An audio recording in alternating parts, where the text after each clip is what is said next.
Welcome to Crappens. Don't wait a week for a new video. Join our Patreon at the Crappens On Demand level for instant recap access. Link in description. Enjoy the show. Hello and welcome to Watch Crappens, a podcast about all that crap on Bravo that we just love to talk about. I'm Ben Mandelker, and joining me today, Mr. Ronnie Karam. Hi, Ronnie. How's it going? Well, hello, Banoons. What's going on, baby? The whole city's on fire. You doing okay over there? Yeah, it's wild. It's really scary. If you watched yesterday's episodes that we put up, Southern Hospitality and Below Deck Med, you can probably see on the video there were a few times when we were recording where I whipped my head to the right and looked out my window because the wind has been blowing furiously through the city, and it's really scary. And obviously it has fueled these horrific forest fires or wildfires. The sky is orange and black. The city is on edge. It's really, really, really scary. I'm just, I feel so terrible for all the people and animals and pets and everyone who's been displaced and lost their homes and their businesses. Yeah. It's really terrible. I'm really, happy that your place is okay. But gosh, it was really surreal watching this episode of Beverly Hills last night. Like watching, it opens up with Bose sitting on the beach in, it looks like Malibu or somewhere, but like while watching that, while simultaneously on the news, that beach is on fire, or like that highway, the street, the houses, they were on fire. It was really, really surreal. And I also hope that our cast members on the show are okay and everything. As well as everyone else, just because they're still humans. But it's it's wild. It's really, really scary. I hope people our listeners who are impacted by it, I hope that they're okay too. I mean, honestly, this extreme weather is a real problem. It's wildfires today. It's flooding in North Carolina a few months ago. Like, it's a deep freeze in Texas. There's shit going on in Texas too. I was like, Jesus, Texas, why are both of my states over? I got both the states going through the drums. What the hell, man? This extreme weather is a problem, and for people who are looking the other way, or who are just like, oh, whatever, like, you have to look at the signs. They're there. I mean, be biblical about it, and see what's happening. No, okay, thanks. So I've got enough of that around me. Jesus Christ, that's the last thing I'm going to do is get biblical on this shit. It's Sodom and Gomorrah over there. Let's not dismantle the EPA. How about that? Because things are fucked. Things are really, really fucked, and people are losing their lives and their homes, and we have to pay attention to this shit. Well, yeah, it's really scary. I hope everybody's taking care of themselves over there. We're sending you our love, and our friends, love, because it's you see stuff like this pretty much all the time in the news. It seems like just tragedy after tragedy, but when it's in your city, it's like, God damn, it's like up close, but it's going on all over the world constantly now. And it's kind of like a just fuck time in general. Well, anyway, welcome 2025. Yeah. Welcome. So we're going to do what we do best in both here and our personal lives, which is just laugh at things, because that's how I cope. Okay. That's the only way. Luckily, it was a great episode of Beverly Hills. So we're here doing that. Please come. We are also doing the Golden Crappies soon, February 1st in New York City on Broadway. Come hell or high water, literally. Yeah. It's not even a figure of speech at this point. We will be there. We will do it. We have done this when there have been cars floating down the street from other severe weather in Los Angeles. Remember that one? So we're no stranger. One time we were in New York, there was that fucking stud blizzard or whatever they called that. Bomb cyclone. The bomb cyclone that was like shutting down the city, and it shut down our Jersey show. We still did it. We will be there, damn it. So will you. Get over there. We're at Town Hall on February 1st. We also start our tour in like 2 weeks, I think, at San Francisco and San Diego. So that's right before the Crappies. That's good. Those are going to be great shows. So come to those. And then right after the Crappies, we have Salt Lake City and Denver. So get your tickets at watchwhatcrappens.com. If you like video, we are on video every day now at Patreon. That's also where you get our bonuses. This week, we are going to start Traders bonuses over on El Patreon. So join us for that. And what's the other thing we have to say? Oh, voting is now open for the crappies. So go do prelim voting, get your nominations in. You can find that at our website or at Instagram. Watch What Crappens on Instagram. So let's get into a little Beverly Hills action. What do you think there, Ben? Yeah, let's do it. Let's do it. It's a big feisty episode. So we are seeing things around the city and then some. We're at Garcel's house, and Garcel is like marveling that her At son herself. Jade was in. She's marveling at herself. It's another Garcel. When I started this, it was only me. I've got a beach house. It was a very, very Garcel proud episode, but she should be. She has a lot of stuff to be proud of. And she's sitting there with her gorgeous child looking at his modeling pictures. And she's like, look at you, a model. And he's like, yeah. Yeah, she's like, when I started, there was Iman, there's Beverly Johnson and Naomi Campbell, and he's like, I don't know these people. I was like, okay, you know what, sir, you can leave the room now. You can leave. Okay, Get out of here. You don't know Naomi Campbell, and she's an active model. I mean, I think they all are, but she's still like modeling a lot. That's like a young person going into the tire changing and oil change business and being like, I don't know who Pet Boy is. How dare you? Make an effort. Okay? Learn things. Learn from your history. Model history is very important. I mean, to some people, just like every other kind of history, damn it. Learn your history, sir. Please do. And then we go to Dorit's house where. But notice that she didn't say Uba. I'm just pointing that out because in our next recap of New York, that's going to come up. Yeah. Yeah. They wish. So, Iman, Naomi, they wish. So, yeah, she didn't mention Uba either, so she's going to be in some trouble. So then we go to Dorit's house, and Jagger is there. She's watching Jagger. She's with Jagger watching Phoenix, and Phoenix is doing a little ballet, performance. And Jagger's like, if I tried spinning like that, I would be throwing up right now.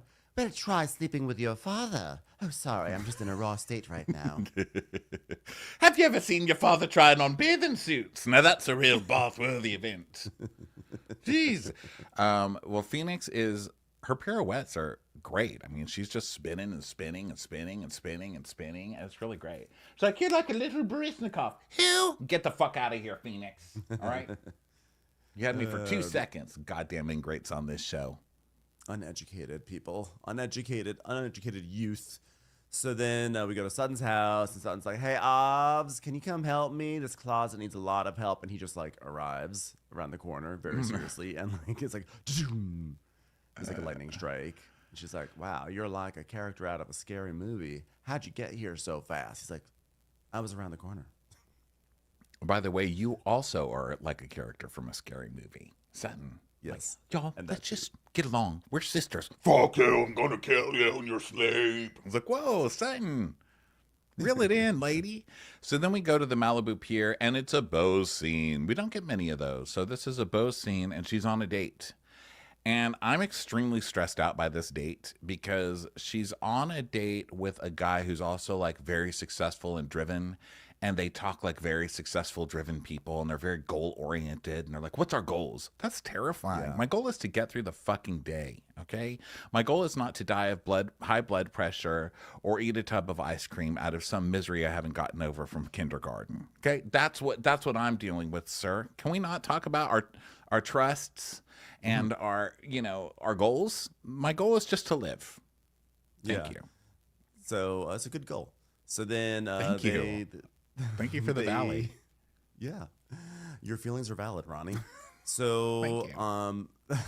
So then they sit at this like beach setup, and Bose is saying that they've been dating for several months, and they're popping open some champagne, and there's some charcuterie, and there's roses, and she's like, he is thoughtful and kind and romantic. I like the weight of him. Like he's a man. A man. I invented man, by the way. People think it was Adam invented Eve. No, I invented I've Adam. copyrighted man. He's a man.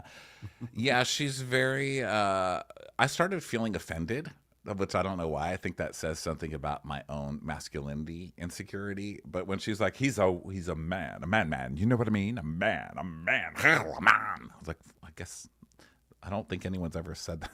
I don't think anyone's ever been like, wow, I went on a date with Ronnie. What a man. A man. Now, people have been like, I've been on a date with Ronnie. He's really terrified of dying of blood pressure diseases by the end of the day. It's super weird. Yeah, yeah. But he paid for dinner. So. That's you were a man in that moment. Yeah, I'm a Chipotle date, but still.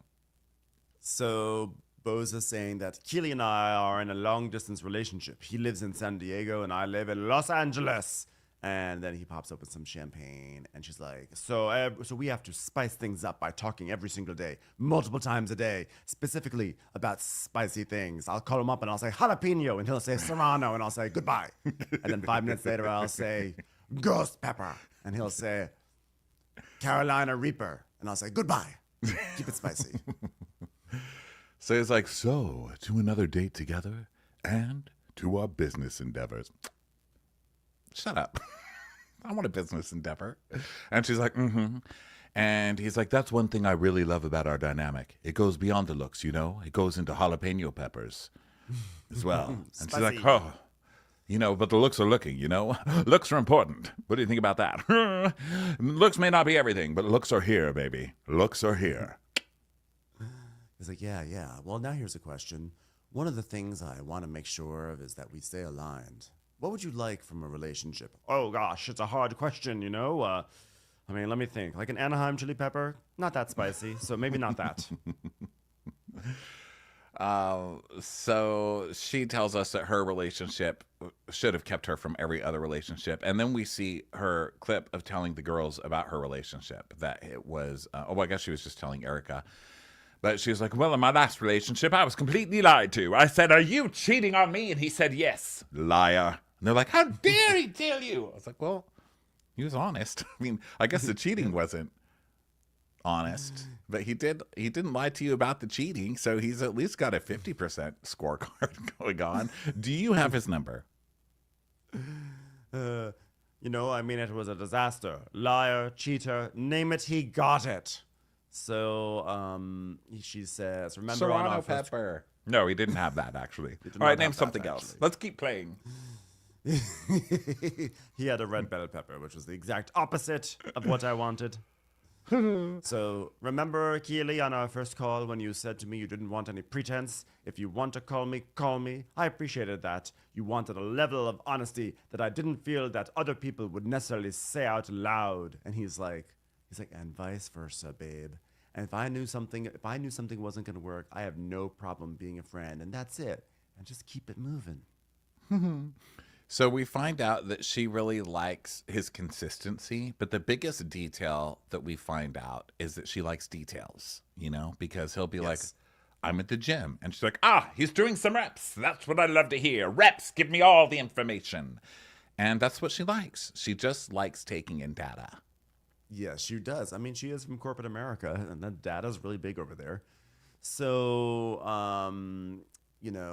then they start talking about like marriage, because she's like saying, do you ever consider that you are dating for marriage? And he's like, yeah, that's the only reason why I date. And so they're just talking about that sort of stuff. And then he gives her a raspberry, and she's like, was that to shut me up because it was not a spicy raspberry? And he's like, no, it just looked like you wanted a raspberry. You had kind of a raspberry forward look on your face at that moment. And she said, well, where are we in the process of marriage anyway? And he's like, I knew you were going to ask that. I felt that question. That question came right out of our thoughts and into my head. It's me and you. So that's where we are. Okay, I don't trust him. There, I said it. I don't trust him. He's too smooth talking. And that came out of your head and into my brain. I don't trust it. Yeah, it is a little Svengali-ish, huh? So, yeah, but it's also kind of LA, though. But he's from San Diego. So I don't know. Because that's her other thing. That's that they're long distance because he's from San Diego and she's from LA. So I don't know. That sounds great to me. Like a every other weekend kind of a guy. Sounds like heaven to me. But I don't know. Yeah. I don't know. Well, TBD on him. I also thought he was like a little cheesy. But who knows? Who knows? I mean, the thing is this. It's not such a wild prediction that these, I think almost every single guy who's come on to these shows to romance a lady has wound up being scum. So, Yeah, I'm It's not going to go probably as far as scum. Like, I'm not getting scum, but I'm getting very, no one talks like that in their everyday life. So you have to like, with people who talk like that, you have to like tire them out like a little kid with a lot of energy running around the room screaming. You're not going to get anything done until you tire them out. You know what I mean? And I feel like you have to tire out that kind of talking until you see the real person underneath. So you've just got to be like, what are your thoughts on the economy? And just let him be like, well, as long as I've got you. $1 is still $1. Ding! Until he's just exhausted. Just like give him reasons to spout platitudes from pop psychology until he's tired, and then we'll see what he's really like, Yeah, So we need him to TBD. unmask. Excuse me. So then we go over to the Pelly house, and Dorit steps out of her SUV, and then she arrives, and then Erica arrives after her. And Erica's like, well, is it just me, or do I feel like I'm in a lounge? Like, why do I feel this way? And she's like, I know, it does. Dorit has no idea what Erica's talking about. It totally feels like a lounge, even though it's clearly a restaurant. Ha ha ha ha ha ha ha ha. So she's like, thank God for Erica and thank God for my parents, because I felt like I didn't know how much longer I could hold on the walls up on my own, and they came to my rescue. And then we see a clip of her parents coming to town to take care of stuff. And she's like, listen, Erica, today was the day of Phoenix's ballet show. She was the lead. So I threw a pie in her face. Just what happens to leads in these shows. As you know, it's my stint in Peter Pan in London.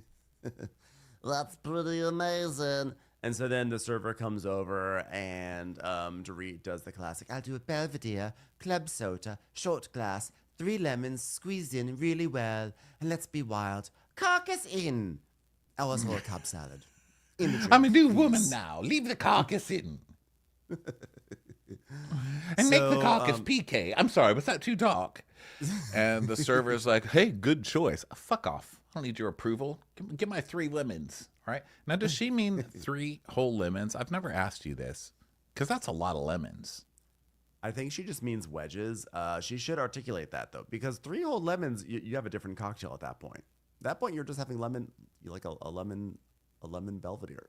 Yeah, I put a whole lemon in my tahini dressing last week, and it was disgusting. It was way too much lemon. So I'm like, she must mean wedges, but then wedges are all different sizes depending on where you go. So make the math make sense. Specificity, data. So then Erica's, they toast to Phoenix's ballet, and Dorit's like, so, when it comes to the kids, I've told you this a million times, and even though I'm so hurt and angry, I can literally compartmentalize my feelings for my children. And Erica goes, well, for the moment, you took the words right out of my mouth. I love Erica. I love Erica sitting here trying to be positive, but if you really listen to everything out of her mouth, it's not really positive. She's like, oh, I can compartmentalize. For the moment, yeah. Which means, oh, yeah, wait till you're locked outside your house just trying to get back in to get a 30-year-old rug out of the bathroom, bitch. But I also like all she says is for the moment. And she's, you took the words right out of my mouth. Well, Monday, we're supposed to meet in the RHOBH, and it's the first RHOBH we'll have together. Oh, because you haven't been talking, right? Except through Kyle Richards who talks to him. Oops, did I say that part out loud? Sorry. I don't want to be spoken to in a certain way. That's it. Can I take your lunch orders? Fuck off! How dare you! Cock is out after all. So Dorit says, when I talk about PK and I getting toxic, he would speak to me in a very aggressive, disrespectful way. And I would do the same, but in a different accent. One time the fight got so bad that I just kept saying bathroom in different languages. Baños. Bidet. Bathroom. Bathroom. That's how you say it in Paris. Bathroom mama? I don't know what language that's from, but I think it's somewhere vaguely near Tajikistan. So we see PK and her having dinner. And this is when he said, if a server came over and we spoke to the server how we speak to each other, we'd be thrown out of this restaurant. And I'd be grabbing this side of chips with me. And they couldn't let me lose grasp of it no matter how hard they try. I wish you'd try that hard for our marriage, PK. Our marriage has never been this delicious. Could you please pass the hollandaise? I don't want to live like that anymore.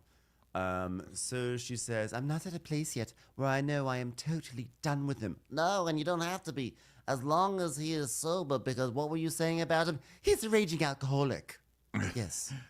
100% raging, all in alcoholic. All in. He's so into being an alcoholic, he went to an AA meeting. He took all the chips from the other people and ate them with some cream cheese. Awful day. He's such an alcoholic that he's just an alcoholic. I don't really have an end to that. The worm from the bottom of the tequila bottle tried to drink him. He's such an alcoholic that Sky Vodka's like, we should call you Space Vodka because you're higher up than us. I'm not very good at this, Erica. I'm not very good at this. So Erica's like, yeah, you don't have to, but listen, as long as he's sober, you gotta be nice to him. Have you seen us on television? That's just how it is. If someone says they're sober, you gotta be nice to him. It's called the victim cloak. All right, Ronnie came up with the term. Give him credit. Trademark it. All right, he's wearing it right now. So you can't slam the door on his face with a sober person. So listen, if you really need to get him out of there, just put a little pill or something in his next orange juice. He'll be not sober, and you can treat him however you want to. By the way, speaking of really intense moments, I mean, last night, oh yeah, you were on fire last night. You dropped that C word. And we get a flashback to like what feels like 10 weeks ago on this show, because it was off for 3 weeks, of Dorit yelling at Camille, you're a total cut fitness to me, and you know why. And then Camille's like, oh yeah, well, you called me a fucking cut fitness the first night I bought my, I forget what I bought. I called you a stupid cut fitness, not a fucking cut fitness.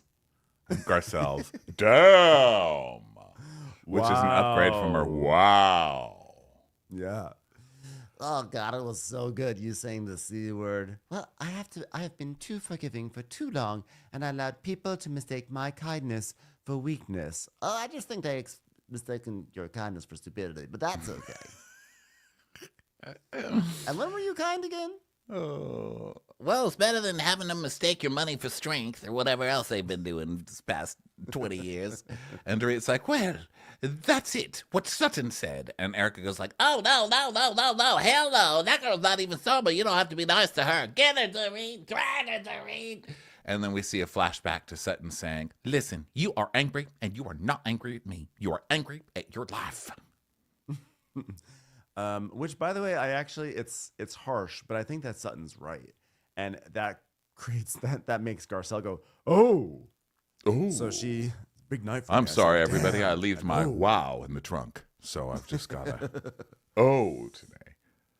Does anyone have anything incredulous to say? Because I would love to let out a, what? What? No. Well, she revealed exactly how far she would go, which is making a kind of hurtful statement, maybe. And Dorit's like, it's just so opposite to, what is it? Sisterhood. It's opposite to the sisterhood. It's opposite to the sisterhood. Sisterhood. Banyo. Bathroom. Listen, it's all about openness. You don't kick a girl when they're down, you know? And Erica Unless says, that leads to Vanderpump, that shit was funny. or even Denise Richards. You know, look at Sutton has mistreated myself at the lowest time in my life. She then moved on to Kyle, and now she's kicking Dorit at the lowest point in her life. It's bullshit. I'm like, but also very funny. Well, look, I don't us. disagree with Erica here. I think that Sutton is horrible to people at the worst times in their lives. But guess who else was the worst to you at the lowest time in your life? Literally everybody on the show put you on the stand and questioned you nonstop and suggested you give back that ring or everything else that you're mad at Sutton about. Everybody else did too. Why are you only mad at Sutton? Mommy issues. Well, also you have this inner core of cast members on this show that love to preach about be open and honest, say how you feel, stop like dancing around the bush or whatever, beating around the bush, be honest. And then Sutton's like, all right, I'll be honest. This is how I feel about you right now. And they're like, how could you say that? I'm at the worst part. I am going through the worst time of my life, and you're going to be so unkind to me. So it's like, well, what do you want? Do you want open and honesty? Or do you want just more of the Beverly Hills bullshit? And also, since when can you only be nice to people, or since when can you only criticize people who are happy? I don't think that's how it works. There was a comment that was like, Ronnie, you're projecting your mommy issues onto Erica. She doesn't have mommy issues. No, I'm very well aware of my mommy issues. My mommy issues are in a completely separate theater, okay? My having mommy issues doesn't mean that other people don't have mommy issues, okay? You can still go to the other theater and watch mine if you want. They're out there. They're playing. They've been playing on here for fucking 13 years. Go on, watch them if you want to. I still stand by it. So then Garcelle drives her kid. What's that? No, I'm just gonna back you up. I think that Erica definitely has mommy issues. I think it's just a little older Southern woman who's always on Erica's ass. You know what I mean? That's definitely what Sutton is to Erica. Also, by the way, is it better to kick someone when they're at the lowest point in their life, or is it better to kick someone when they're riding high? I mean, I guess you shouldn't kick anyone anytime, but I think if I'm riding high. This is If you're down, kickboxing. you're We're already watching down. kickboxing. We're watching emotional kickboxing, okay? Like, you can't, but that's why Erica's standing up for these rules. Like, you can't kick someone when they're accused of stealing diamond earrings. It should be theirs in the first place. I'm sorry. What were we talking about? Well, I mean, also everything that Erica is saying is it's just a not so subtle way of saying, like, I still want an apology from all you bitches for what you put me through. I mean, we saw her literally talking to her therapist about it. She wants her pizza party. Yeah, so give her her everything pizza that party, fuels man. it. Yeah, she's just I building give pizza Erica party. a lot of shit on this show, but I have to say, I would love to have a pizza party for Erica. I would We can do it. Yeah, I would We'll have a totally do pizza it. party. I would do it. Because she's just brought me so much pleasure, And in times Well, like these where you're watching things burn and people struggle and stuff, you have to remember, like, these people do a lot of good in our lives. You know what I mean? Like, it's fun to rag on them and call them out when they're wrong. But, sometimes I'm even grateful for Erica. Well, she did have a really good season last year, and she seems to be doing pretty well this year. So good for her. Yeah. So Dorit's just saying this has been going on for a year. Like with Sutton, it's been going on forever. So now we have Garcelle, and she drives her kids. She's got Oliver, she's got OJ Jr., she's got Jade and his girlfriend Ashton. They go off to her beach house in Oxnard, and we get a bonus tour of the house because it just was not enough last time. So I was gonna say, finally, we're getting a glamorous tour of this beautiful home. Like they've never done it before. It's the third episode, Yes. you guys, that you've done this. And it's still gorgeous. And it's still glamorous. Yes. Oliver's like, I remember when this was just dirt. I'm like, yeah, it was like 18 months ago. Congratulations. Yeah. I want that house. No, it was That's a beautiful 1923. That is a beautiful house. And I love the cabinet colors. I just love that house. It's really, really well done. And they've taken that farmhouse thing, which I'm over that shit, even though I live in it. But I hate that shit now. But she did it in such a nice, tasteful, updated way. I love the house. But still, we've already seen it. So move on. So let's talk about, she's like, guys, can you believe I got a beach house? I worked for this. And they're like, oh my God, that's amazing, which it is. But like, talk about something else now. Well, so she talks about Oliver. And so as they're eating lunch and everything, and Oliver is feeding food to his kid, doing the whole, like, here comes the airplane. And they're like, oh God, I love the airplane game.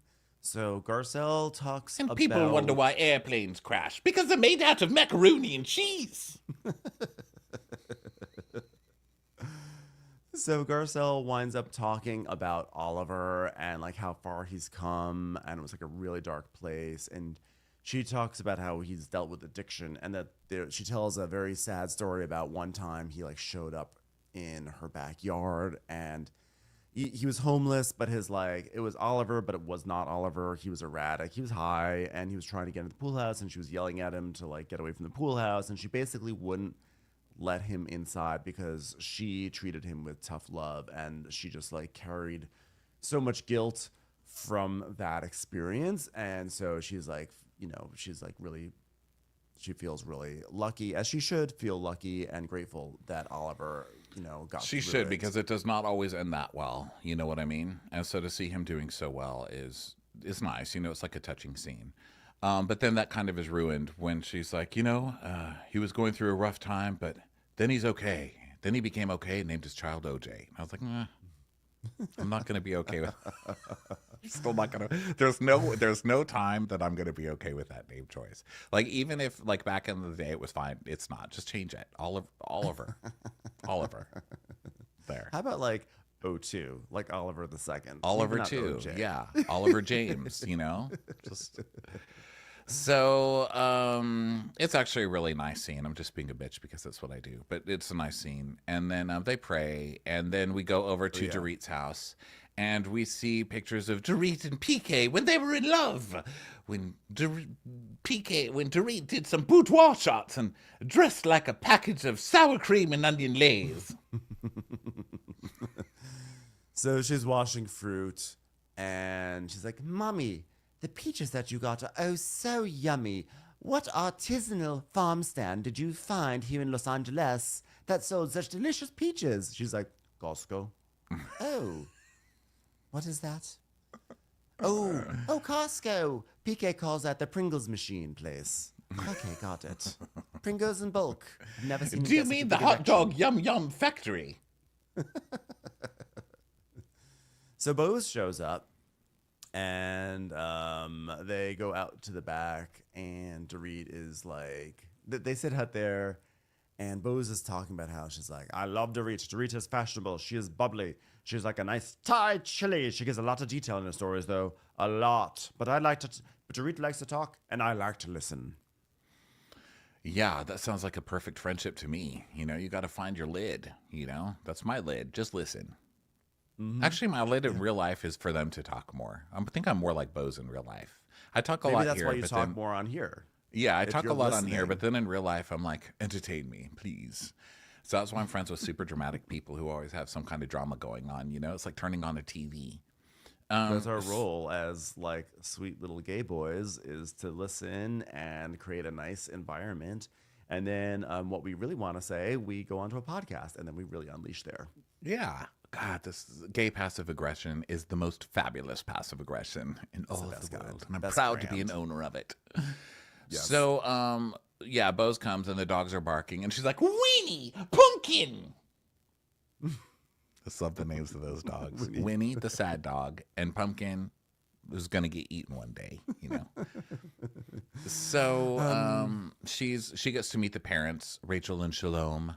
And she's like, what a pleasure to meet you. What'd you do today? Details. Rice cups for breakfast, anything? Anybody? Give me an answer. Oh, we've had a nice day. All right, you're dead to me. Get out. I need more details from those people. They're fired. We went to Costco. Okay, that's more like it. What'd you find there? Did you get any socks? We did. All right, Kirkland, right? Yes. Oh, good. More details. There was a backup in aisle 4. Oh, goodness. What kind of box did you pile your groceries in? One of the weird apple juice boxes things that only held 3 things? Or one of those tall egg boxes? Come on, tell me every single detail. I made a toot by the chicken stand. All right, you're officially my mother now. I'm taking your parents. Details 1. So they go out back, and Dorit's like, if I look back, it's to make sure the doors are closed. And I was like, oh, wow, that PTSD is... it really is haunting her. She goes, because, I haven't told my children about the situation. I'm like, oh, okay. So she's like, Bose is like, girl, we got to talk about all of that. She goes, well, PK and I, we had a 4-hour therapy session on Monday. I mean, most of it was him trying to park the car and then scouring the office building for a vending machine. And after 3 hours, he did somehow come in with a Mars bar. But, that still counts as a 4-hour therapy session in my book. And he came in very much like coming into battle. So much so, in therapy, he throws out, this is why I want a divorce, and I don't want to be married to this woman. That's the first time I've heard it. Oh my God, how did we get here? Yes, exactly. No, I'm trying to remember, how did I actually drive to your house? Was it the 101 or was it the 405? Just need all these details. It was hard to see because the the maps, for some reason, when I was driving, it was showing me pointed in the opposite direction. Does anybody know how to fix that? What's even the point of that mode? So Dorit's like, I just feel blindsided. Boom! There's a bomb that blindsided me. I was walking and there it was, a bomb that, well, actually, it wasn't so much a blindside because we'd already separated and we were on the path to divorce. And so it was more like I saw the bomb and I stepped on it and I was like, oh, a bomb. But either way, we were so amicable a few weeks ago when he said he didn't want to talk to me anymore. The whiplash is just so hard to take. So this is the first time she's heard it, which I have a hard time believing, seeing them, like, we just saw a flashback of them back at lunch, you know. But she said that PK stormed out of the office, slammed the door, and she walked out of that therapy session and she thought, oh no, I need to start preparing. So now she's like, now I need to plan, like, I'm going to battle against this fucker, which I was like, yes, Dorit, thank God. It's so good to hear that, you know, because I think oftentimes it's like you have to cry first. You have to, like, get that whole, like, 6 months of crying out of the way, and then you're ready to go to battle. And Dorit's like, no, fuck this. We're going to battle. And I believe PK is going to be crafty and he's going to be vicious. So she does have to get all her ducks in a row. Well, in this, I don't think it's money. I don't think there's money there. I think the only money coming in probably, like, he gets a pit. I mean, how much is Boy George making right now, you know? So that's 15%. And then Dorit's got Beverly Hills, which she's been on for a long time. So I'm sure that's a good paycheck. So she's the one with the money. So yeah, he's right now. That's why it's like, yeah. Yeah, it's not even just the money. A lot of times it's honestly just a power play. I think that, like, I don't know. I wouldn't trust PK for 1 second, and she needs to lawyer up. Agreed. So she's like, wow, what a story. So you know what we should talk about? You and Kyle. I was very shocked with the interaction you had with Camille. And she's like, oh, well, that's been a long time coming, me love. Girl, that was a lot. And we see a flashback to that. And Camille saying, oh, they have to wait for hours for you to show up. For 2 hours because you're not coming to the events. Because instead of coming to the events, you know, you're taking photo shoots. You're taking photo shoots. I think you're trying to say that you put them on hold. You put them on hold. It's so upsetting. And Dorit goes, who's them? She goes, your friends, people, your other DDs. I have my DD, you have your DDs. You make all your DDs wait. And I like that. She's like, what are you even doing here, Camille? You have your friends on hold. Do you need a moment? Do you need a moment, Camille? Which is good to seeing her hand Camille her ass. Which we'll see you next season, Camille. I know. You just keep getting tries, girl. You just keep coming back. So Bose is like, well, I'm not sure why Kyle invited Camille to the party. Why was she there? And it's like, not the first time, me love. Not the first. Which is so true. And it's so good to see Bose be able to clock that in 2 seconds. Something that most of the audience and definitely this cast has not been able to clock in, how many years is this? 12? 14 years is how Kyle sneaky ass does stuff like this. Like, I hate Camille. Don't ever speak to Camille unless I need Camille to yell at somebody that I don't like right now. You know? Yeah, that's exactly because Camille has been dirty to Kyle too, and Kyle's like, "That's enough, Camille," or she'll pretend like she hates Camille, and then she always invites Camille when she needs Camille to humiliate someone for her. So Dorit is like, yes, well, she not only did she invite Camille, but she deliberately didn't tell me she was going to be there. And Bose is like, oh, no. So, there's a lot of things in the past I kept my mouth closed about. A lot of things that bothered me. It's those things that have brought me here to where I am. It's what little chaps. That's why I'm fed up. And so Bose says, it really hurt my feelings when she said to you that I don't remember what. I'm paraphrasing. You're angry at your life. That's what she said. Really? It's like, yes, that. And so Bose is like, these women just always find a minute to go at each other. They will always find an excuse. They're at a party. They'll find a reason to fight. It's almost like looking at something in the air. If they see it, they'll grab it out of the air. And they'll say, stab you with it, you know? And she's like, oh, my God, this is just disgusting. Did you watch this show? Yeah. You're the one who comes from corporate America. This should be just like nothing for you. Yeah. So She's like, stick a knife in one when someone's down. That's the kind of person Sutton is. And Bose is like, well, that's the hard part of friendship and being vulnerable, because on one hand, if she says, hey, look, I'm here for you, I want to help you any way possible, then you open up and you're vulnerable and you tell her things, and then she takes them and weaponizes them and stabs you in the back. That shit is terrible. I feel like if Sutton was doing that, that would be terrible. But I don't think Sutton took something that Dorit said and stabbed her in the back with it. Do you? Saying you're angry with your wife isn't really. It's just like, what are you yelling at me at? You're not yelling at me. You're projecting. Yes, exactly. That's a much friendlier way to say what Sutton said. But Dorit's just in a place where she is just going to get set off by everything. Well, and also Sutton's so bad at it, like she's so bad. She really doesn't, and they call her out for this all this episode, but Sutton's like sisterhood thing is such a bullshit because she's the one who's always having a fit and losing her temper and crying and running out of things. So, I mean, I do see that Sutton's a huge hypocrite. I mean, I will say that. But I just think in this case, I don't think what Sutton said is that bad, but maybe it's because there's so many worse times that we can compare this to with shit that's come out of Sutton's mouth that I'm like, that's nothing. What are you complaining about? At least it wasn't like at least it wasn't like when you were robbed and she was like, whatever, we all have problems or whatever she said. She's like, my fashion designer's plane was late. My fashion designer got stuck in France. Yeah. So we now hear Trixie Monocle, who's like, they thought they claw like animals, eat out your heart like cannibals. At one point I had my valuables, and they never look like me. No, they can never look like me, she says. They're all so jealous. They fight, they claw like animals, they eat out your heart like cannibals. At one point I had my valuables. They can never look like me. It's like, wow, cannibals and robbery. That's a lot going on in one song. Did Trixie sober up? Because Trixie used to be 2 words, and now Trixie's coming in with fucking monologues put to music. Yeah, it's crazy. But sobriety's not for everybody. No. It's the perfect way, though, to set up the return of Martin Lawrence Ballard here on Bravo Television. Martin Lawrence Ballard, who we know and love from $1 Million Decorators, which was a wonderful show on Bravo that was gone too soon. So he has come over to Erica's house for a consult because she wants to turn this tiny little hovel, this shanty, this shack, into a sanctuary. This $1.8 million shack. Please make it somehow livable. It's like every night I'm just sleeping in my beautiful, beautiful down bed.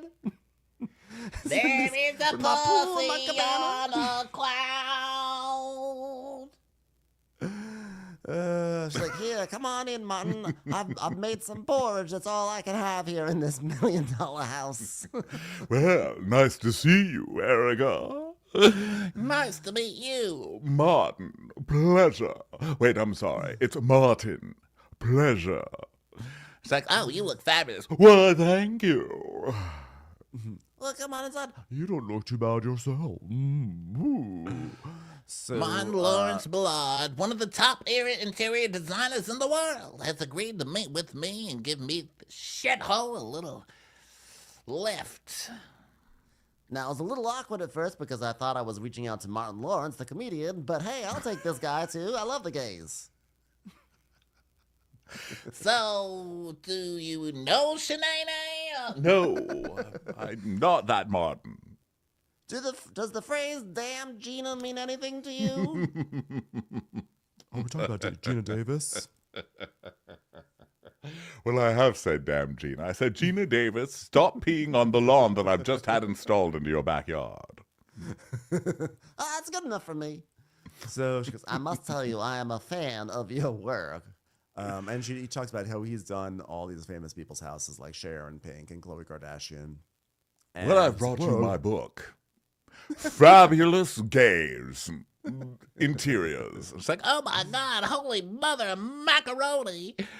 Oh yeah, Cher, Pink, Chloe, everybody has fabulous style, goes to Martin Ballard. And we see his style, and it is good. I mean, it is good. And there's been some questionable times of Martin over the years where I'm like, are you here, Martin? Are you even here? But God, the stuff we're seeing in these pictures, gorgeous. It looks gorgeous great. Stuff. He's so good. So he's like, well, obviously a lady with good taste. And she says, well, I think so. And you know what? I lost a lot of things, meaning I lost a lot. I lost a lot of my stuff. I lost my entire home. I lost my furniture. And what you see in front of you is literally what I was left with in the middle of the night. So I lost a lot. Okay, he's like, well, I can't really see what's in front of me because I'm shielding my eyes from the depravity in front of me. It's awful. Going back to Robertson Boulevard. So you lost your taste, eh? Was this before or after you filmed those hideous music videos on the YouTube? Yeah, my old home was absolutely beautiful. Everything was perfectly done, down to the T. This place I'm living in was my Hail Mary pass, but it's time to start living again. You know, I was so depressed here in this perfectly reasonably sized 3-bedroom house with a pool and a cabana. I thought, how could I ever find the will to live? But I decided, you know what, I'm going to make it happen. It might be a tiny shoebox of a luxury home, but I'll make it happen, goddammit. I just love that she talks about this house like it's such a shithole, but she's like, But my place in Pasadena, now that was chic. that was not chic. It was That not, looked it like was- the inside of Liberace's asshole. What are you talking about? It was so stuck in like 1947. I mean, it was beautiful in its own way, but like, especially given what her whole persona is. I mean, it never really made sense how she was like Erica Jane, and then she'd go home and be like prim and proper. So it's just funny that she's kind of like pining for the days of that mansion and its vibe. Yes. So She's like, well, the point here is it's this chic little space. It needs to be freedom. It needs to be style. It needs to be sexiness. It needs to be a new beginning. It needs to be diamond earrings. You're not touching these things, you motherfuckers, so back off. Would you say it needs to be fresh and easy? God, R.I.P. my favorite grocery store. one of the only places you can go in Los Angeles and get a bell pepper wrapped in plastic. Not spicy. Heaven. So He starts saying, well, first we're just going to cleanse the space a little bit. It smells of small and poor. so hold on one moment. So he starts spritzing, which I think is good that he's Ow, I spritzing just instead of got that in my burning eye. sage. Sorry, I'm trying to get rid of the dirty. I feel like I heard something, and this is totally unverified. I heard that because of so many like Grace Lily types that are smudging with sage that don't really know what they're doing. There's actually like a sage shortage, and that people who you know, sage smudging is basically appropriated from like indigenous ceremonies, and people who actually use it with like any meaning basically are like they're actually having shortages of sage because of idiots. So if this is true, it could all be false, by the way. This I could have just repeated something that's totally unverified. But if it's true, good for Martin Lawrence for spritzing the air instead of saging it. That's And how you this build is for that you, Indigenous. better. Now that is our first step towards countering extreme weather. This is our first step. This is our first step to healing the world, you guys. So he puts some flowers on the table, and he's like, oh, no, he just walks up to a vase that's got flowers on a table, and he goes, we can't have stuff like this. You need beautiful things. It's like, what? It's a perfectly beautiful, fresh flower arrangement. He's like, ew, disgusting. You're Erica Jane. This isn't right. I wasn't talking about the vase. I was talking about Erica. You'll have to leave the house now. Please move that statue. That's Lyle. That's my assistant. Disgusting. Go. Psst, psst. You know, I'm reminded how shitty my life was here in famed affluent neighborhood Hancock Park. Nah, no. God, it's been hard. Oh, by the way, here's the bathroom. Wow, did somebody have a burrito last night? PUs. Let's swap out this spritzer for some Lysol, am I right? So she goes into the bedroom, which I think looks lovely, actually. Yeah, it looks And nice. he's like, ooh, are we trying to catch a man? She's like, Several. and he goes, well, we're not doing it in here. This is the room that really should be your sexy sanctuary. Hello, hold on a minute. Ding dong, boner, are you there? Never again? Well, isn't that a tragedy? You've done this to me.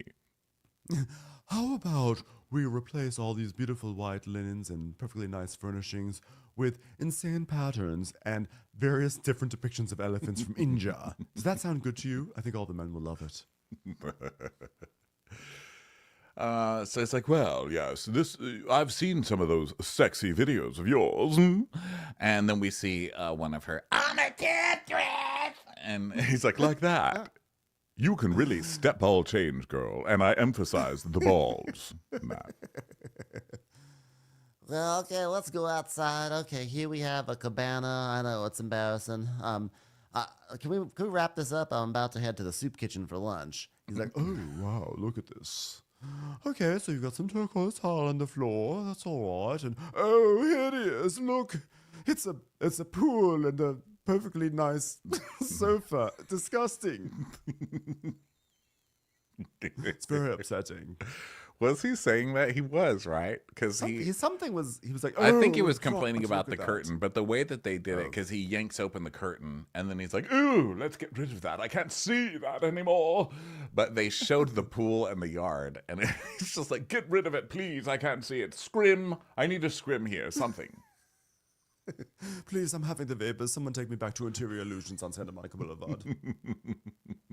It's very upsetting, but you've got turquoise on the floor. We could get turquoise paint. We could do a whole paint number and just stripe it and make it very Moroccan, you know. You know, I'd big turquoise outdoor pillows to this, and some big Paris trays, and some lanterns, and I don't know, maybe we could just like hire someone from Morocco just to stand there. I don't know. Listen, you can fix this up to your next music video here. I mean, LOL. And you know, there's literally more star power here than anywhere else in the house. So we're going to whip this up, and it'll be great. And, you know, she just wants to make sure because his plans are starting to sound expensive, you know? So she's like, Well, I'm so glad for you to be here because now you get to go back to your early roots where you get to create with $5. he's like, who? We may not have $1 million budget, but we will give you $1 billion style. Here, why don't you prop up my book in the living room, and that will be it, because you can't afford anything else. That is your decor. I don't know if I've stressed this enough, but paint job. That's what you're getting. You do pay back your vendors, don't you? Of course I do. And then I have them jailed when they try and collect their bills. Oh, well, sounds delicious. Can't wait to be the next gay on your revenge agenda. So we go to Sutton's house, and she's Like, getting her does hair he not know Marco? Here, that's a question. Do you think Martin Lawrence? I'm going to look it up right now. Let's look up Marco Lawrence Bullard.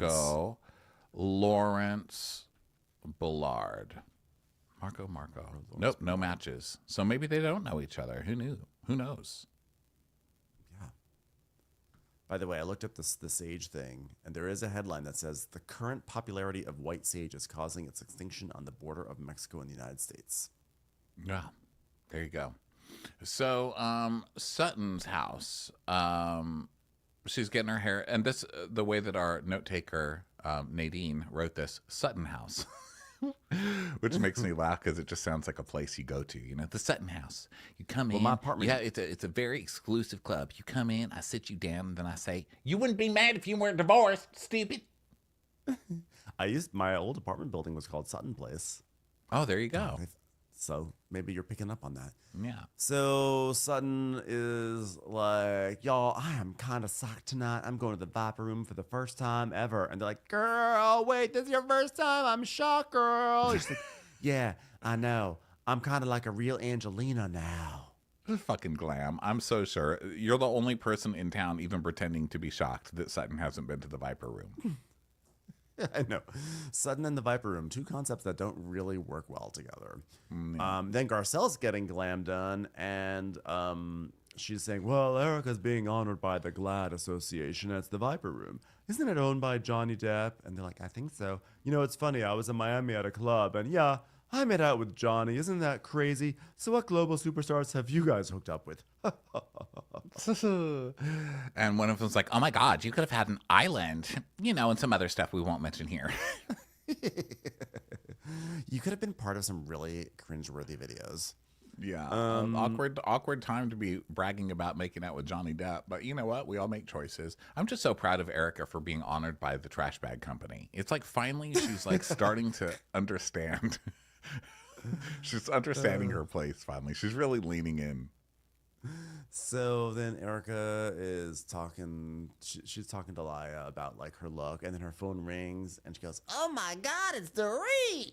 Okay, hey Dorit, what's going on? Oh, your hair is in a towel wrap also. Twinsies! Yes, we're twinsies. She's like, how are you, honey? I'm only asking this because I want to talk about me now. Can we talk about me? Oh, don't worry. Tonight I'm not performing. And all the glam's like, oh, thank God. Thank Jesus. God. I might not even be there, but my head can still hurt from 10 miles away. I'll tell you. "Yes." So then we have a flashback to Erica doing like a walkthrough at the Viper Room with Jaden, who's like part of Posse Pride Party. And Mike is like, obviously, this is our single release moment, not a performance, obviously. I'm like, is that so obvious? You guys are at like a club and there's a stage and there's like, there's a mic. You're at and a she'll be famous getting up rock on it. venue. He's like, Obviously, we're not performing here much, okay? But it is going to be a celebration for Pride, for Domino's, for everyone who loves pizza on Pride. I literally thought when you said for Domino's, I was like, is Domino's Pizza sponsoring this single? I didn't I'm realize telling the you, single was Erica's called coming for my Domino's. heart this season. She's working for the trash bag company, and now she's going to stump for Domino's, my favorite fucking place. The worst pizza in the world that I will eat as much as fucking possible. God, I Yeah, love that well- place. Love that terrible, terrible place. Yeah, is there ever truly a bad pizza? I don't think so. So Erica's like, All right, well, how are you doing? She's like, well, I'm sort of putting one foot in front of the other. Walking, have you ever considered it before? What fun activity. Sort of like Piquet tried to do, but he kept falling down over and over again. Severe alcoholic, 100% on the nose alcoholic. You know, the other day, PK said he was putting one foot in front of the other, but he had attached Pringles cans to them and said, look at me, I could be in the circus, I'm on the stilts, and then he fell over. Luckily, he had a giant bowl of popcorn there to break his fall. Well, you know, I had a nice afternoon with Bose. She came over, she had some good insight, and it definitely got me thinking. Kyle and PK, are they speaking? Because once upon a time, they definitely Texas. And I don't know if there's anything that I don't know. Do you know if there's anything that I don't know? Is there something that I don't know that you know that I don't know that you know? If you know something that I don't know that's known to other people, but I don't know it, you better know it. Say it now. And Erica's like, oh, Jesus Christ. I don't know shit, all right? I'm just pretending to be your friend here. Can I go?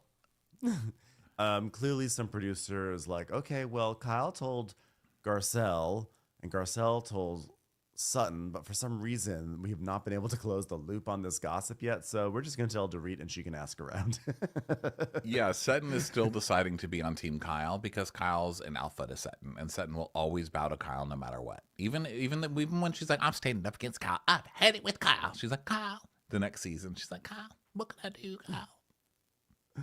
Well, you know, I don't know if they're talking right now. I mean, I wouldn't put it past PK. He's the type of person he's going to want to know as much detail about my life that he can get, even though I know zip, zilch, zero, nada, nyet, Banyo. spagogi, lasagna, potato, Toyota Camry, about his life. But isn't the problem that PK doesn't want to know any details about your life? I mean, the guy leaves for like years at a time.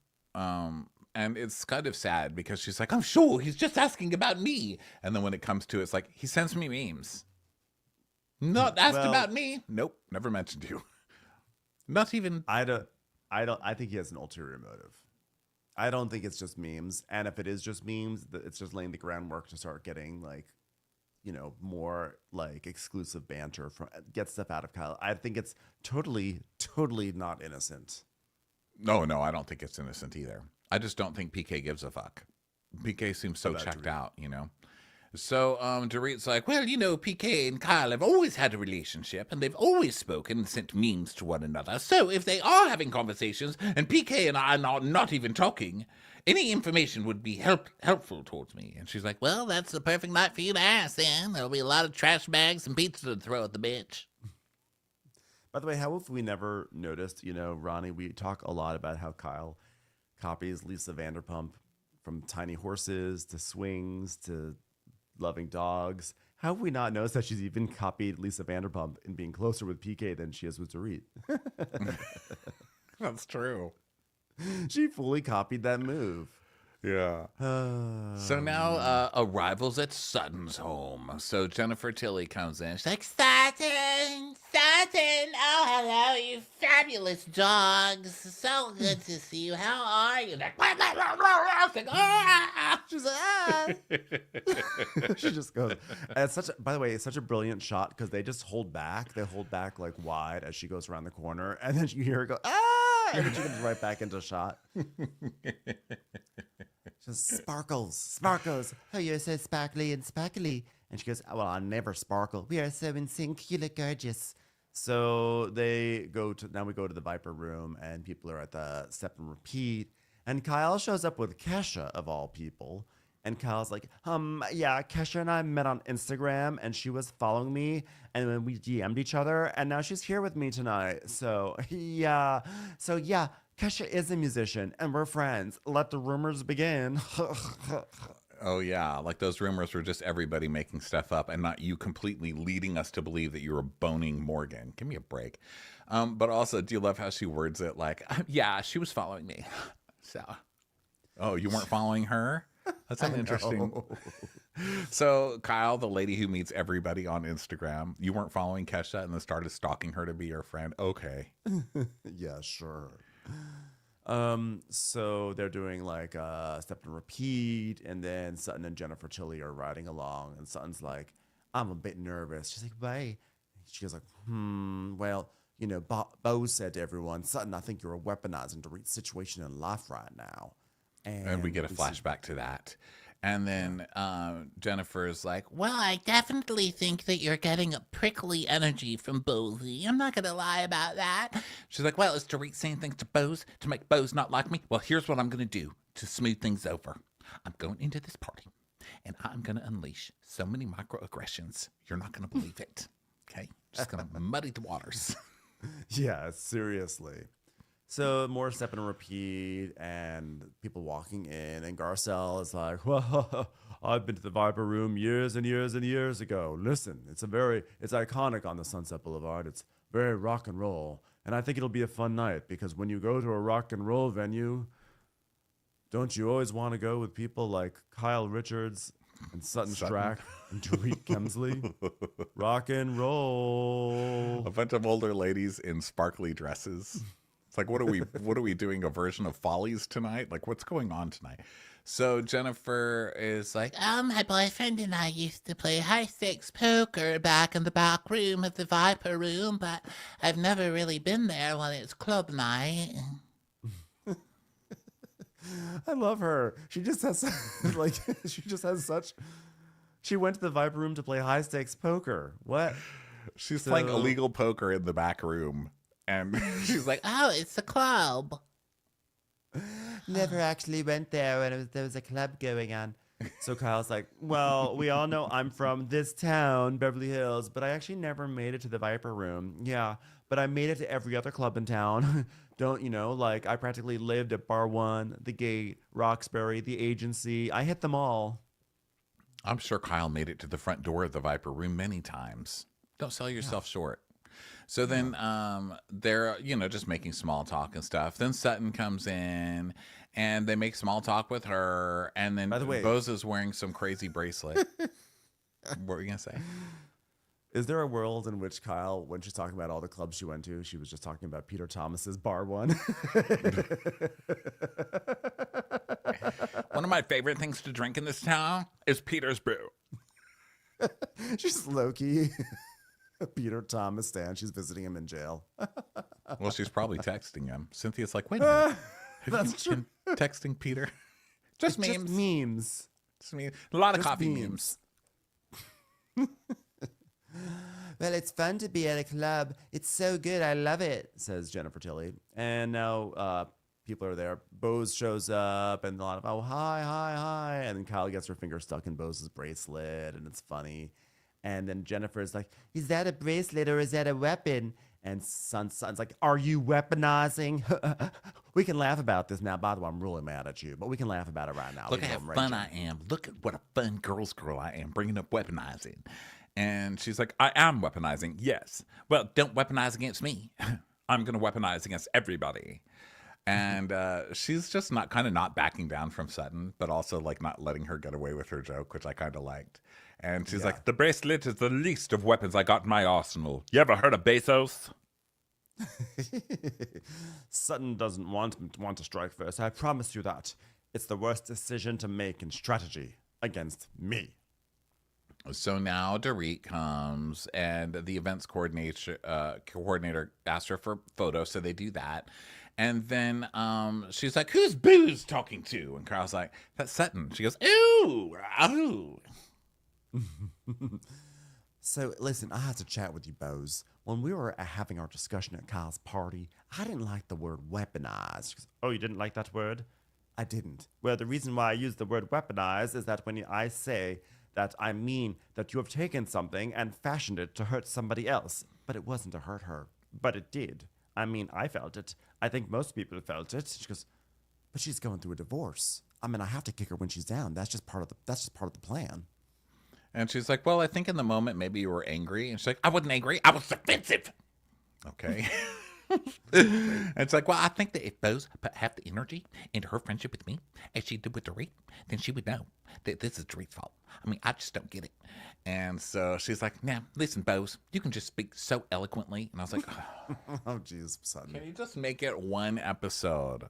Seriously. With a Yeah, black cast member without. Like, Sutton. But I'm learning. And I do have a wide vocabulary. Yes, you do. And I think you are super smart with it, which actually makes you dangerous. Look at you being the one who's weaponized now. Oh, what? Dang it. She's so good. So she's like, "Yeah, this chick seems peaceful, but there's another side to her, and I don't know if she's Delulu or she's mean and calculating." Will the real Slim Sutton stand up? Oh, yeah, burn it, print it. Well, I am not dangerous. Will I call the cops on people? Perhaps. But I'm not dangerous, generally speaking. You are dangerous. So then Kyle's like, "Hey, everyone, this is Kesha. She's famous. Yeah, she sings a song called TikTok. She kind of invented that whole platform. Yeah, she's the original TikToker. Come on, everyone. I'm friends with the famous person. So, yeah." Oh, how are you? I'm such a fan of yours. You're so fabulous. It's so cute watching Jennifer Tilly, who's an Oscar nominee, who owns part of The Simpsons, who's also like a high stakes poker player, is just like effortlessly amazing, fanning out over Kesha. She's standing there with this smile on her face, like, "Here is Kesha. It's pop sensation Kesha. This is so exciting." Like, I love her so much. So then Erica comes and, she does some photos and all of that. And she comes by to check on the ladies in her hostess mode, swinging around that ponytail. And it's like, All right, ladies, it's a fun night tonight. Nothing more than it's a pride party, having a good time. All right, all right, all right, all right.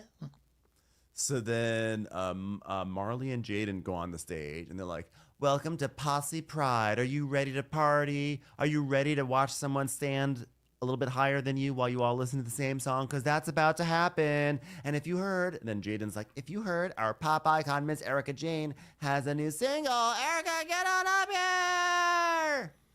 and she's like, All right, everybody, I've got a new song. It's called Dominoes, and here it goes. Pizza tracker, tracking my pizza and my pussy. It's my pizza tracker, pizza and my pussy. Thank you.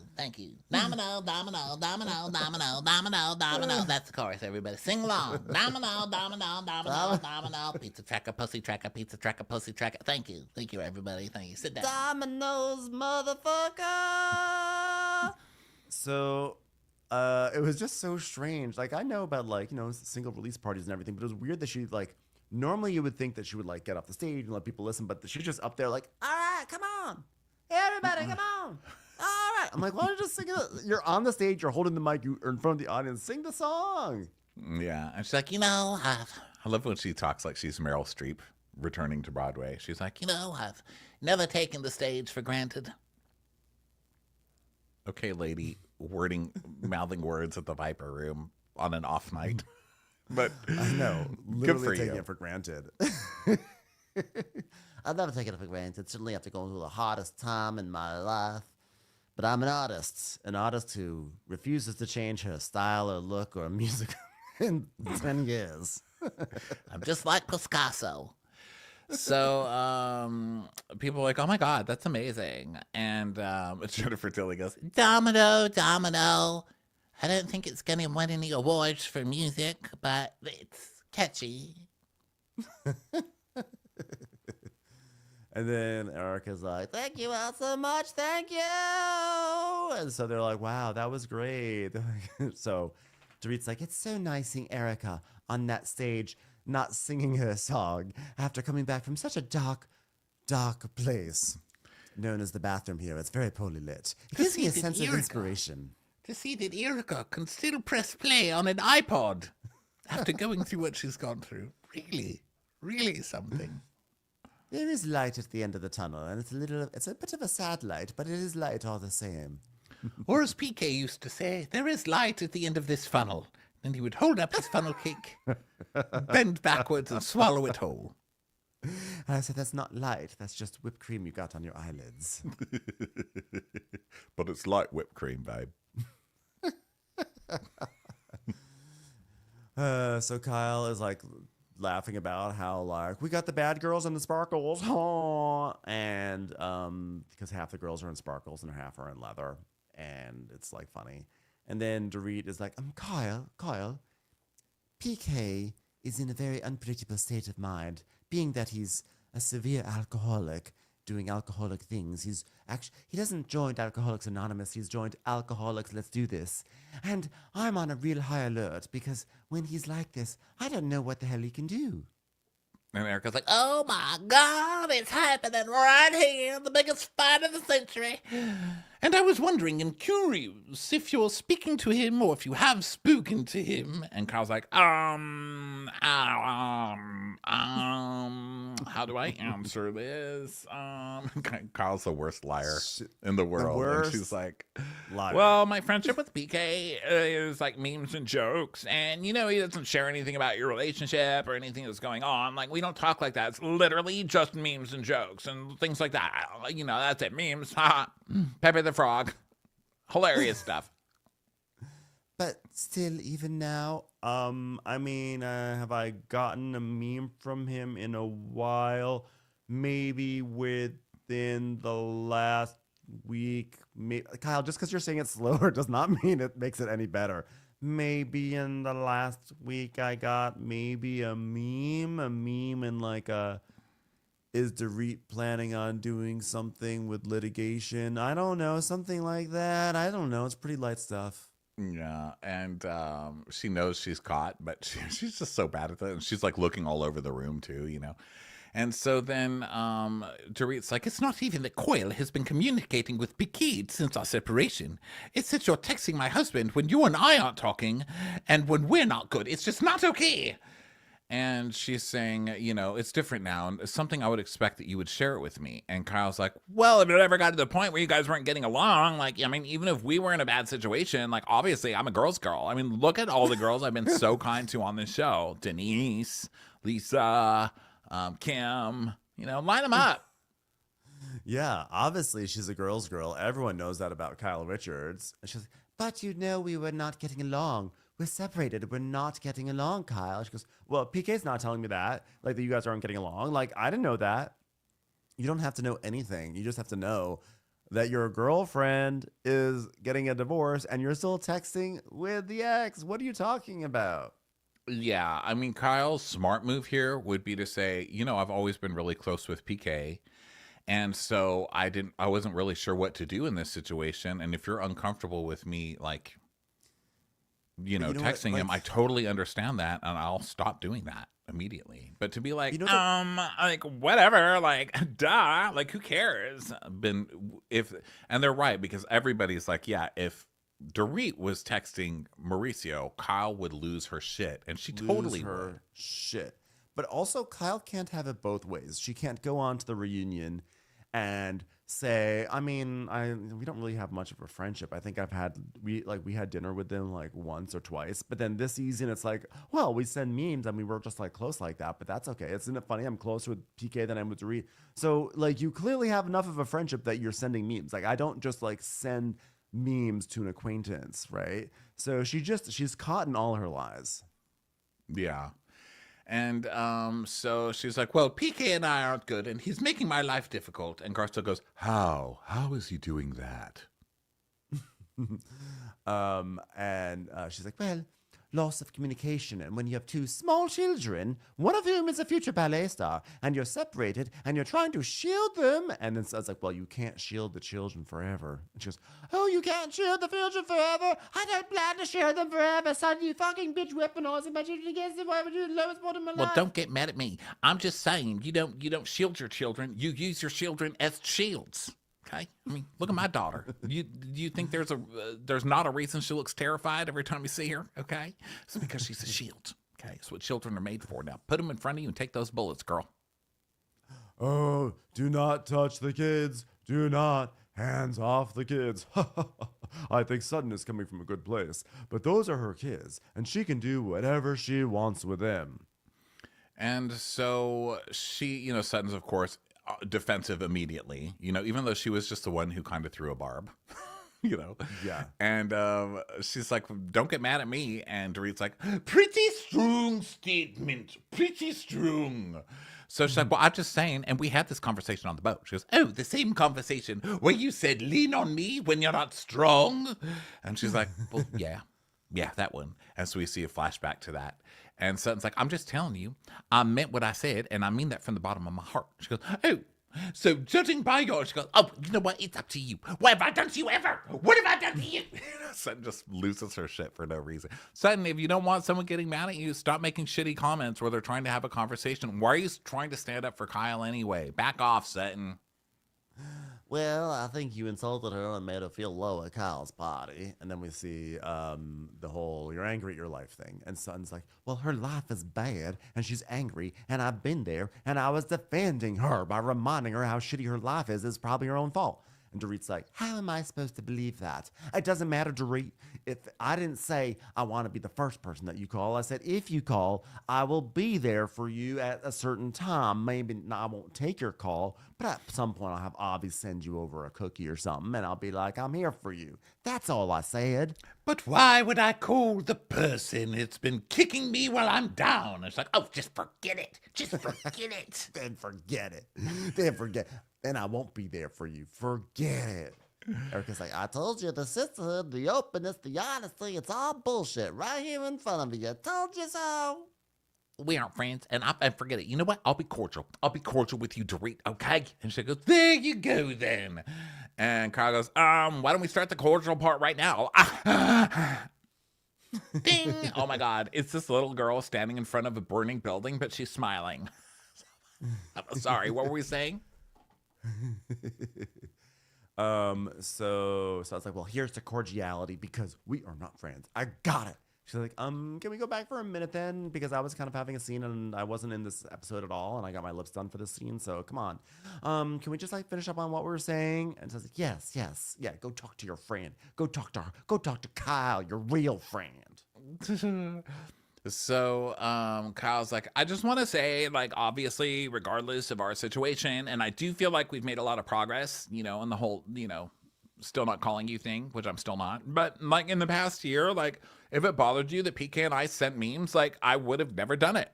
And Bose is like, well, when I heard it, I definitely was like, oh shit, that's a breaking of girl code.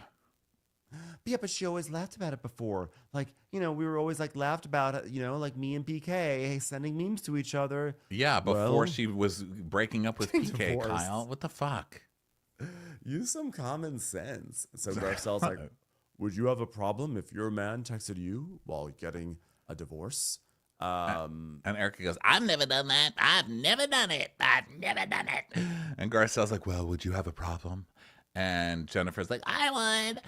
so, yeah, of course she would, Everyone And so Sutton's like, well, if I found my friend communicating with my ex, I'm calling that friend and I'm saying, what are you doing? Because that is not okay. Ding! Oh my God. This is Taylor Armstrong screaming and crying and fighting with the cat. This is crazy. I'm sorry, you guys. What were we talking about? Well, if it bothers you, even the memes, I don't need to do that. She's like saying it like, okay, if you're going to be like the irrational, crazy person here, if you're so sensitive, then I'll stop. And Kyle's like, where did this come from? We already made up and I felt really good about our friendship. And now she has to go dig this up so she can have something. Are you kidding me, Dorit? She's not doing it so she can have something. She's doing this because she suspects accurately that you're talking to PK, and the fact that you guys have made up and that you still don't see the issues with crossing those boundaries and not like shutting up. And like, do you really need to send memes to PK? Aren't there other people you can send memes to, Kyle? Really? Why are you acting like Dorit is the crazy one in this situation? Yeah, it's Kyle. Kyle's a dick. So, and I'm really going to be honest. PK's been a better friend than me lately. He's been a better friend to me than Dorit has lately. You know what? And just insert a picture of Eddie Murphy tapping his temple lightly. There, I said it.